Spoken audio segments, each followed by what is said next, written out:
Adulting Makes Me Wine. I'm Chris, and if Adulting makes you wine, then we might as well wine together.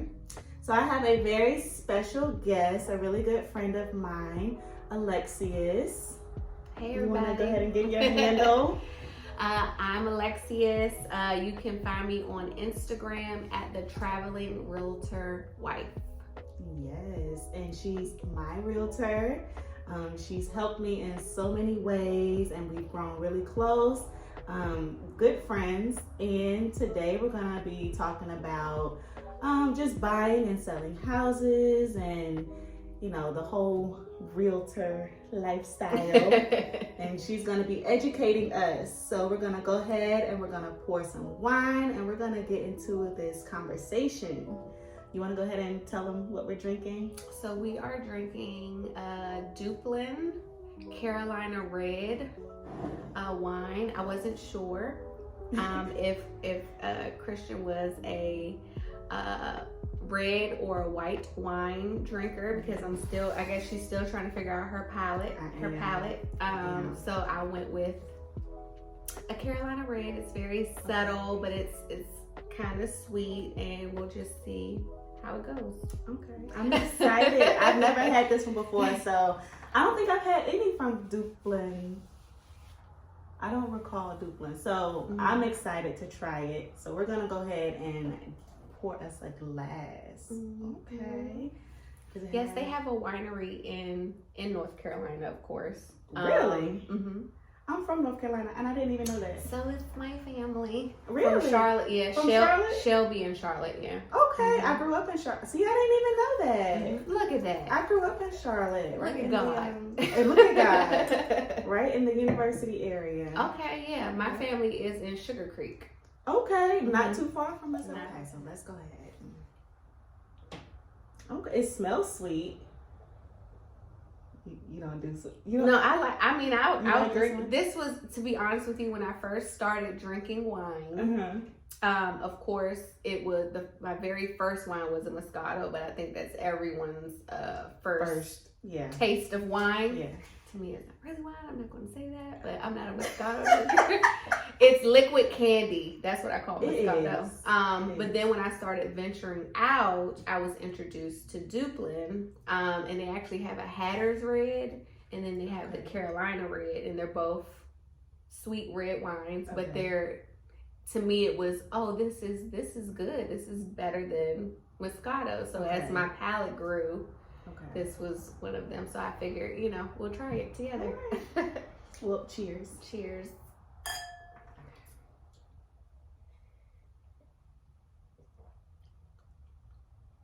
Okay. I like that. I like it. So it's like you can do it room temperature. If you chill it a little bit, it may bring out different flavors. You know how they say you chill it or swirl it. I'm gonna have to take a picture of it. Might be onto something here. Okay.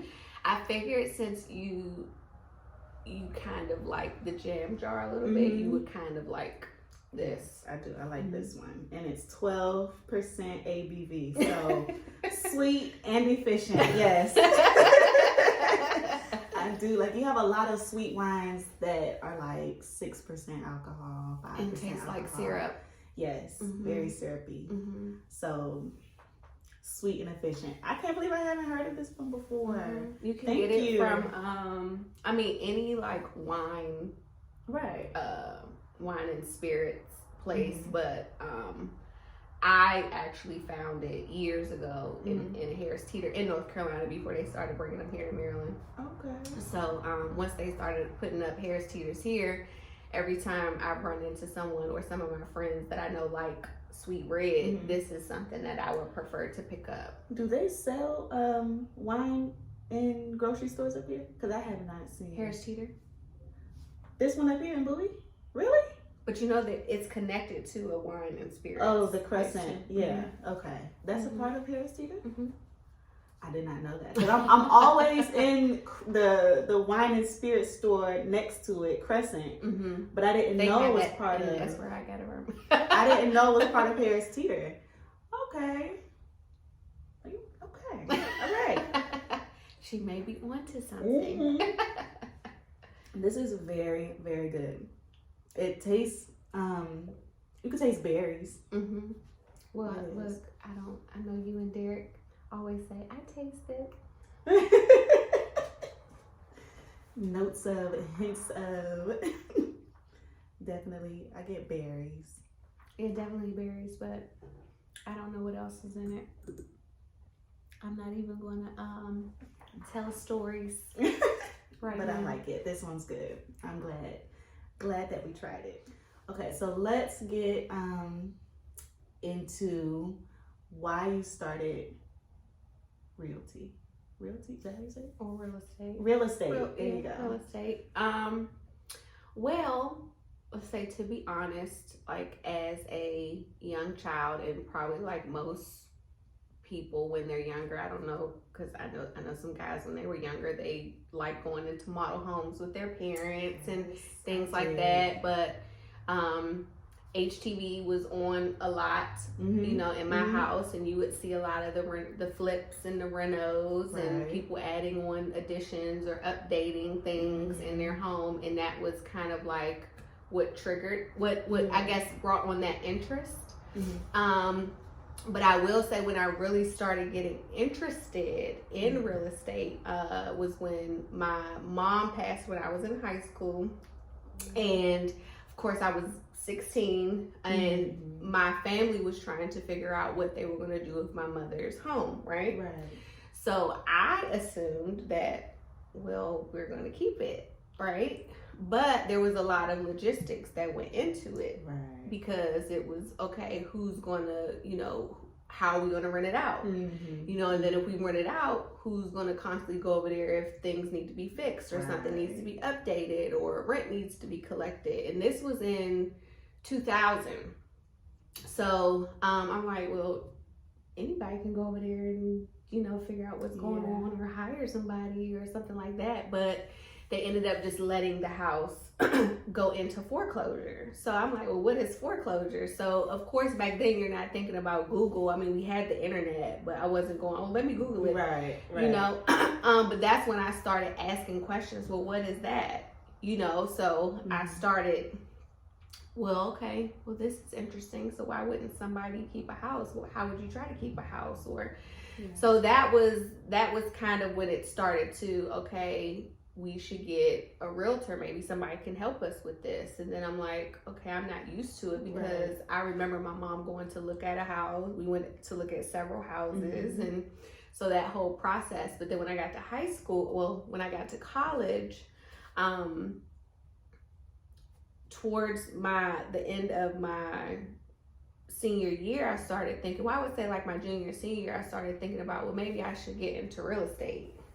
That seemed something that would be cool, because it kept dawning on me, like I could have kept my mom's house. I could have helped keep my mom's house. Like, how can I get people to not just buy homes, but how can I educate myself on how to keep the house if we run into situations like that, you know? So that's kind of like where it started. And I actually wish I would have started then, but life happens. You know, But you were young. 16. Yeah, but then I went to college and I was thinking about it, and I feel like I wish I should have done it then too. Oh, okay. But you know, college is a lot in itself, and then those real estate courses I could only imagine was a lot in itself. But I didn't. I just think when you're interested in something and you really want to do something, you lock in and you do it, you know. So so how did the traveling realtor wife come about? Well, when did that start? A lot of people know myself and my husband love to travel. Even prior to us getting married, we love to travel. I actually had gotten my first passport at 13, and this was after my mom had to go overseas to Europe for a convention. And in school, one of my not French teachers, Spanish teachers, said that they were going to do a trip to Europe a year after my mother went. And I was like, oh, they're going to Europe, not thinking that I want to go. I'm just like telling my mom, like, hey, you went there. The school's going there too. She's like, oh, you're going. Yeah.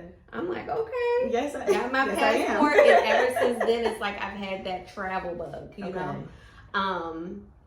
And then since I was becoming a realtor, it was kind of like while I was studying for my classes and stuff, it was like, okay, I already post things about real estate on my personal page, like different homes and interior design and people, flipping and things like that. It was like, okay, well, I need to start branding myself. Right.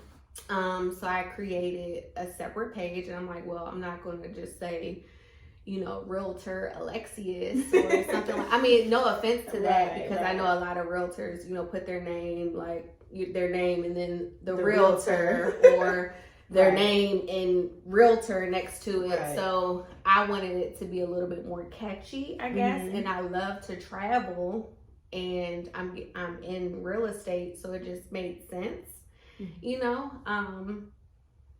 Okay. So to me, with the traveling realtor, and then I'm a wife. Of course. Do you are you licensed in other states? Yes. So I'm licensed in Maryland, DC, and Pennsylvania, soon to be Virginia. However, my team, the Kimberly Randall Group, hey girls and guys, our team is registered in the DMV, DC, Maryland, and Virginia, and Pennsylvania, and hopefully in the future, not hopefully, soon to be in the future, Florida. Yeah. Oh, so y'all traveling. So the traveling realtor wife is going to be in full effect. Nice. So if you're in any of those areas and you're looking to buy, sell, rent, invest, hit my girl up. Or even find a commercial space for your business. Oh yeah. Yep. So have you have you ran into that experience, like investing? Yes. So I have a couple clients right now that are investors. Okay. And with commercial, our team does that, and I'm actually in the process now of helping a client secure a commercial location.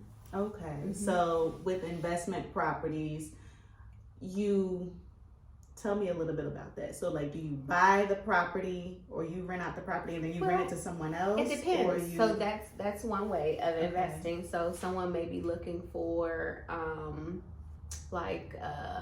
home to rent out. Okay. So they may buy it already done, and they do their minor cosmetic stuff, paint, whatever, put in new appliances, and then they rent it out. But then you have some people that will buy a home that may need a lot of TLC or a little TLC, and they go in, they flip it, they renovate it, and then they flip it, as in they put it back on the market to sell it. Okay. So it just depends on what they're looking for. Yeah. So either way, they're making a profit, either long term or right after they fix it up. Okay. And you said commercial properties. Is that like I might buy a storefront? You could buy a storefront or lease a storefront. Okay. So it could be a storefront. It can be an industrial building. What about like a big apartment building? And multifamily units. Nice. I actually have a I'm inspired. I want I mean, there's a lot. I mean, real estate has always been the industry where people can, create generational wealth. Yes. Whether you're buying a home, whether you're selling a home. I mean, not even a home, buying land, selling land. But that's something that can create generational wealth. You buy it, hold on to it, So can you talk about, I guess, the market? Well, one, what is a housing market? What is it like now? And then, like, how does it grow? Or how does that work? Well, so the housing market, so you want to know about the housing market right now? Like, sure. Like what's going on? What is it first? So the housing market is basically what's going on now, whether in your area or in your state or in the United States. Mm-hmm. But every market, so let's say you have like Maryland, DC, Virginia, Pennsylvania, you have all these different states. The housing market itself is different. And when I say the housing market, it's the basically what the homes are appraised at or sold at, or what they're currently what the current market value of the home is. So like it would be, what is like the rate for a single family 3-bedroom, 2-bath so home? It depends. How much is that going for in that particular area, what it's selling for. Right. So you may have, let's say in this area, you run what we call comps or comparisons, like homes that sold within a certain time frame, similar to what your home aesthetically is set up as, with the number of bedrooms, bathrooms, if it's a garage, things like that. And then depending on what it's sold for, you can kind of figure out what your home could be put on the market for, based off of the aesthetics, and also certain things that you've done that will increase the value as well to the home. Okay. So what is what makes a housing market go up or down? Just like go ahead. I would say, because I'm still learning, I would say what makes the housing market go up, I would definitely say, especially with things that have been going on, like the pandemic. So it can be political, the pandemic. It can also be, I guess, the number of people moving to the area. You have a lot, especially in our area, the DMV period. We have the federal government. You have military, a lot of military people in our area. We're very close to metropolitan. Yes. So Baltimore, exactly. In DC. A lot of people work in DC. So you have a lot of people from outside of the state traveling, not just Maryland and Virginia to DC, but you have people traveling from Delaware. You have people traveling from Pennsylvania. A lot of them take the MARC train, or they drive in, because they may make more money here and can use that, pay less money for a home outside of the state, or they're just saving up to move into the state. Right. That makes sense. Okay. Is buyer's market and housing market the same thing? What's a buyer's market? So you have a buyer's market and seller's market. So right now, because the increase of the home prices are gone up. A lot of people are like, okay, I moved into my house 5, 10, 15, 20 plus years ago. When I bought my home then, it was nothing what it is now. So their homes are appraising for more. So the market value of their home has gone up. So that's the thing too, like buying a house can appreciate a lot more than buying a car. Because as soon as you get a car, you drive it off the lot. That's it. You get a house, it's going to appreciate a lot more over the years. I would say, kind of like stocks, but not really. When you buy low, sell high, that's kind of like my mentality. Like, okay, I bought my house at, let's say, $150,000, and let's say it's worth $400-something thousand. Now you have a lot of people like, oh, I want to sell my house, because they can get a lot more for it now and pocket more to actually maybe put into another home or an investment or a rainy day. Right now, I personally think a lot of people say it's a seller's market. It is a seller's market, but it's also a buyer's market if it's because the interest rates are lower than what they were. Now they're rising, they're slowly rising, but they're still lower than they were 10, 15, 20 years ago.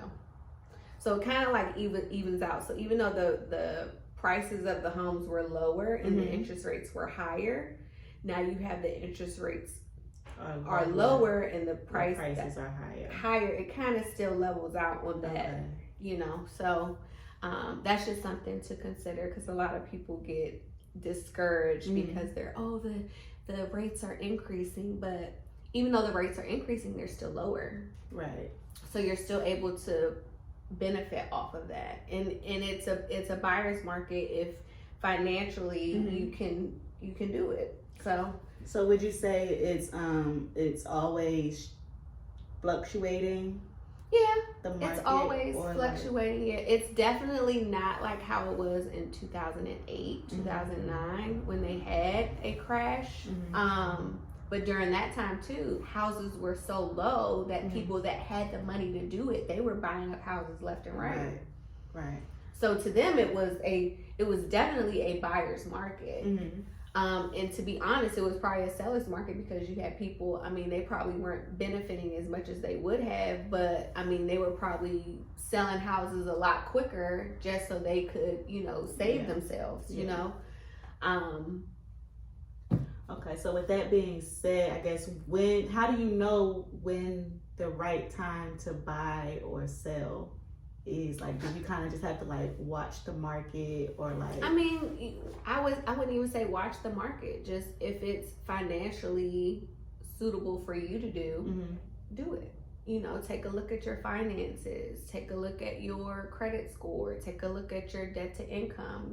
How much income are you making? Those are some things to look at, and then also talk to a lender. If you don't know where to start to talk to a lender, I wouldn't say anybody, but you don't have to necessarily go to a bank to talk to a lender about a mortgage. You have a lot of other private mortgage companies. I love what we do with our team because we have lender partners. So if someone approaches us, let's say social media or in face-to-face, or they find our number online or something, and they're not sure where to start, we like to be that one-stop shop for them. So of course, before you get out there and start looking at houses, you want to know how much house you can afford, right? What your budget is, what you can shop for. I mean, it's cool to go on Realtor.com and Zillow and things like that and just dream away. Yes. However, you still want to be realistic with what you can actually, if you're going to look, find out how much you can shop for, and then look within your shopping budget. Yeah, you're going to want to get out and see houses, but they're not going to take you out to look at homes and you aren't sure if you can even, So you want to make sure that you are don't be wasting nobody's time. If you don't have a lender, ask the Kimberly Randall Group. There you go. And we will connect you with a trusted lender. I promise you. We have a nice portfolio of amazing lender partners. And I always say it's always good to talk to more than one. And I say this because all of them have different programs. Some of them may have the same program. Some of them, depending on their fees, may be different. Also, depending on the interest rate, one may be able to get you a lower interest rate than another. But I will say, the lower the interest rate, the better. And it all also depends on, like I said, your debt to income ratio. I mean, and other factors too. But I am not a lender, and everybody has a role in the home buying process. And you have your realtor, you have your lenders, you have your title company. Everybody has a role. It's a whole process. A whole process. So how long, I guess, if I came to you and I say, I want to sell this house, from start to finish, how long would that process be? Or would it just kind of depend? It would depend. Okay. A realtor would come over, they would have a listing appointment with you. And they would go over, everything. They would bring comps to you, what the homes are selling for in the neighborhood. They would, ask to walk around your home. They may take some pictures for reference. And then they'll let you know, well, this is what, I feel like you could sell your home for. I feel like because right in the beginning of the pandemic, a lot of people were like really wanting to sell their homes like very quickly. And it was kind of like they were really taking advantage of that. But I think now that the rates are starting to increase a little bit, sellers are getting a little I guess, anxious now because they're like, okay, the market was not like how it was. Now I really have to, I can't just sell my house as is. I have to maybe throw some paint on the wall. I may have to, cabinets, you know, do some maintenance to my HVAC and my hot water heater. Yeah. You know, I may need to dust off the cobwebs and, you know. Finish that basement. Well, not even that, you know, just, you know, minor, maybe update the kitchen and the bathroom. You know, you do have some that don't have a finished basement, but a buyer, you know, we tell our buyers that's something that's going to bring equity. If you decide to buy this house, you have an unfinished basement and you choose to finish it yourself, that's going to bring you a lot more equity to your home. So you want to go in there and get that equity. Okay, now what's equity?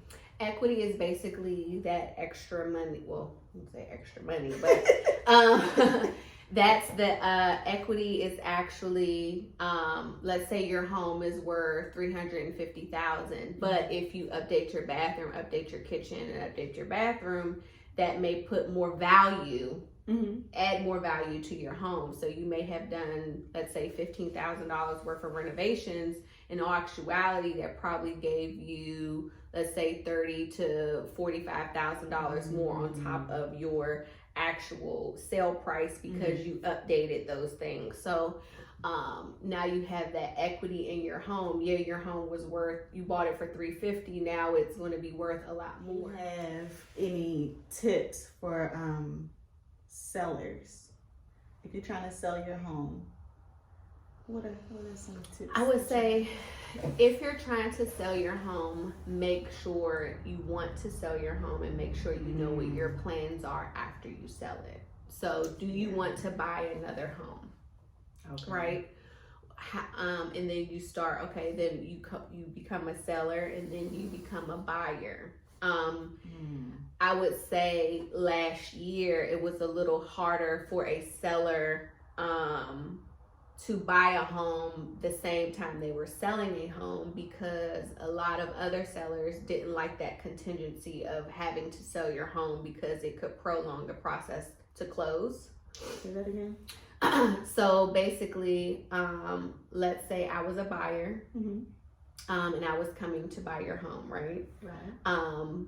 But then they would say, okay, I'm gonna sell on the buyer side first. I'm a buyer, I have to sell my home first, but I'm looking to buy a home. Okay. But then you have another offer comes in and they're like, okay, I can close in less than 30 days. I don't have to sell a home. And basically this is what I'm coming to the table with. They may come to the table with the same thing, but the only one stipulation is I have to sell my home, so it may take longer. This seller may be trying to get out of that house sooner than that. Right. So that's one big thing you should really think about. Is if you're ready to buy another home. Where you know. Well, yeah. Because like, what if you're moving out of state and you have to sell your home? Then it's either you have to find a rental, or you're staying in a hotel, or you're staying with family. You know, you have to know what your next steps are. Like, oh yeah, I know I can get an extra, $300,000 on top of what I sold my home for, but where am I going to live? Right. I don't want to live in my car. As a realtor, of course, you want to my main objective is when my client says, okay, I like this home. Like for instance, when you guys were looking for the house, right? I called the realtor, asked, you know, what was the landlord or the seller looking for? You know, what do you need? You know, what things is she looking for? Right, you know, so, you know, and just to not just build the rapport with the realtor, but to also get an idea of what the landlord is looking for, what the seller is looking for. Yeah. Because that's good too, because that helps you out. Because they're like, oh, you know, this realtor seems like they're easy to work with, and they're on their game, and you know, they're doing the paperwork and everything. You know, they dotted their I's and crossed their T's. So that's a big thing too. Yes, having a good realtor is very important. It just makes the experience like just a lot smoother, a lot easier. And I'm glad we found you. Yeah, I feel like some people have bad experiences with realtors. I'll also say that in this market, you really have to have patience And not just with buyers and sellers. You also have to have patience with the market. You have to have patience with the realtors, you know, because everyone has lives outside of that. But that's true. But, you know, they're also, you know, they may have multiple clients. Now, me personally, I'm not going to tell a client that I have multiple clients because I want them to feel like they're my only client. Yes. But you also need to be realistic. Yes. So speaking of that, you have a lot on your hands. You have multiple. You have multiple clients. You're a wife. You're a mother. How do you juggle all that? Yeah, it's organized chaos. Organized chaos. You know, like a magician, they're doing everything behind the curtain, and you don't see it, and then they pop out. You're not supposed to see it. You know, but you set boundaries. Yeah. Another thing is you can schedule I schedule calls, schedule showings, you know, and I try to schedule around things or around other clients where I'm not overbooking or anything like that, because I do want you to feel like, you know, I'm just working for you. Very well. Very well. When we were looking for our house, we were scheduling like every couple of days, sometimes multiple a week. And I'm like, I feel so special. I'm glad you felt that way. Just you taking your time out. I did. I felt very special. So thank you. Definitely thank you for that. Welcome. Thank you. I felt special too. They just found my car randomly. In one of the homes they were touring. Tell y'all that story. We're touring with another realtor, but yes, we were definitely touring. We had several realtors before we were blessed with Alexeus.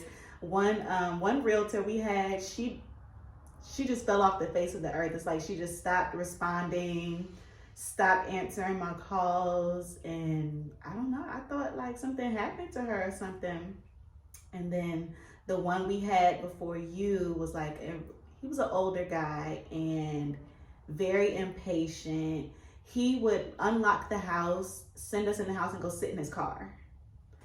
There, yeah. Wow. And that is when we walked into the house and we saw business cards. We saw other realtors' business cards laying on the kitchen counter. Picked up one, called the number, and here we are.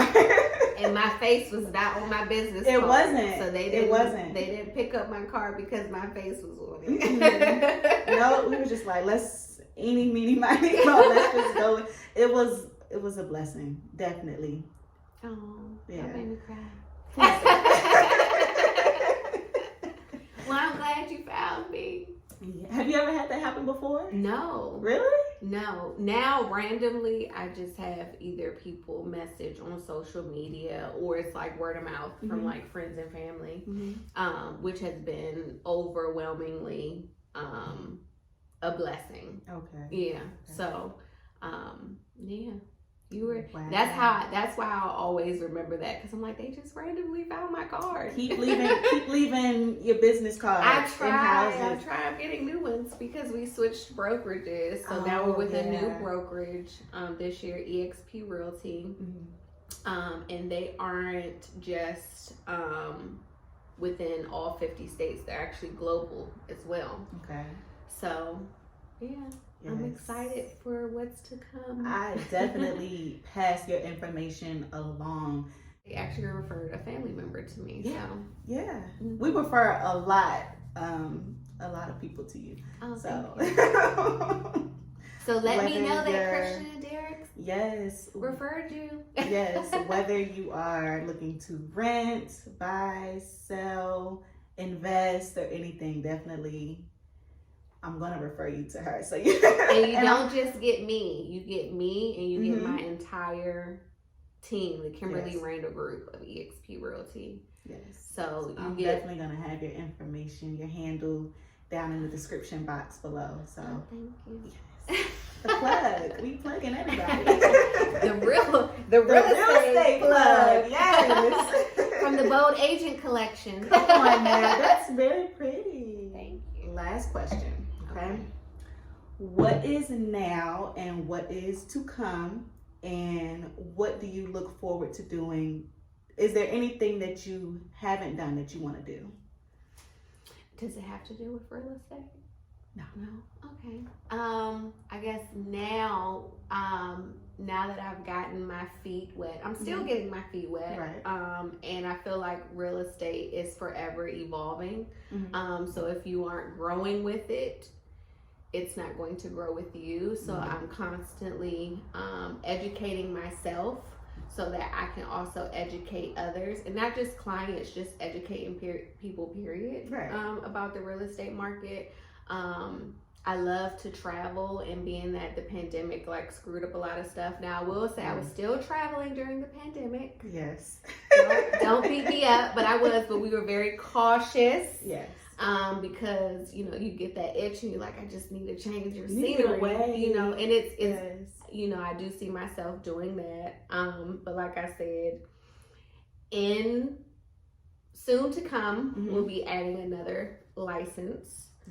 On top of that, and that's only because we are in the future we plan to also move to Florida, but I have a lot of family and friends in Florida as well, because that will be kind of like our final destination almost. And plus it's cheaper to fly out of Florida internationally to different places, so that's a must. I didn't know that. She coming with the tea. Just letting everybody know.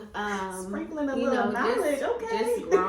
Just growing my real estate knowledge and traveling, just trying to enjoy life, but helping a lot of people along the way. I want everybody to win, whether you're becoming a realtor, whether you're, growing your network through your social media, you're becoming an influencer, or you're some type of like creator, digital creator, so we're all in this together, and we're all, and social media is if you're not with it, I feel like I had a realtor that I had encounter with.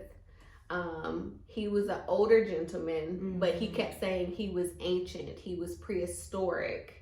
And I said, well, I understand that, but we're still going to keep it, still going to keep it professional. If you don't want to grow with what's going on, you're going to, you're going to kind of like phase out, and then somebody's going to go on social media and find a hashtag that says realtor or DMV realtor or wherever you're at, real estate, and they're going to find their realtor that way because they can't get in contact with you.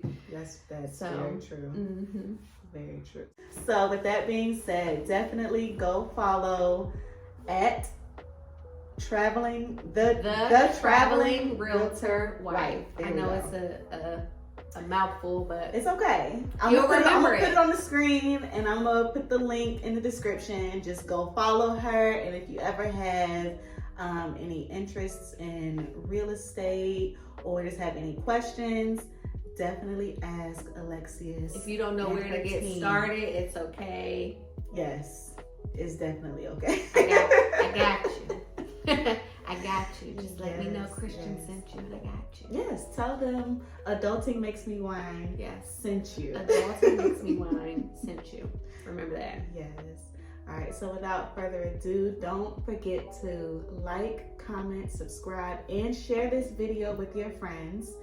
And we're definitely gonna have you on again. This was fun. Yeah. We gotta have the team the next time. Of course. Team Kimberly Randall's group, if you're watching, come do a video with us. They will do a video with you. Oh, that's awesome. Aren't we, ladies? All right, guys. So we'll see you next video. Bye.